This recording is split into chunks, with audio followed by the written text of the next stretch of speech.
L'alpaga et sa survie.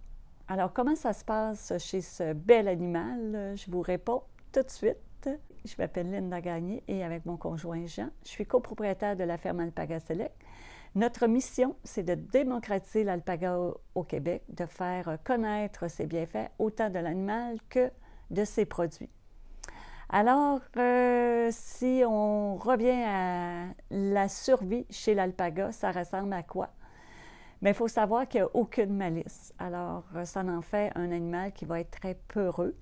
C'est un animal qui est quand même très curieux aussi.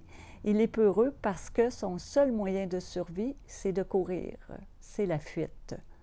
C'est important de le savoir que cet élément-là, pour ceux qui aimeraient avoir cet animal-là, alors, c'est un animal qui va être très peureux de nature. C'est un animal de proie.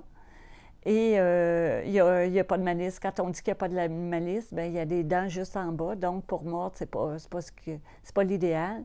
C'est pas un animal qui va être... on pourrait le comparer un peu à un chevreuil, dans le sens que le chevreuil, également, lui, sa seule façon de se protéger, c'est qu'il va courir. Fait que c'est le lien que je pourrais faire, l'animal qui me vient spontanément en tête, là, si on voudrait se ramener à un animal du Québec. Pour l'alpaga, c'est vraiment sa seule façon de se protéger.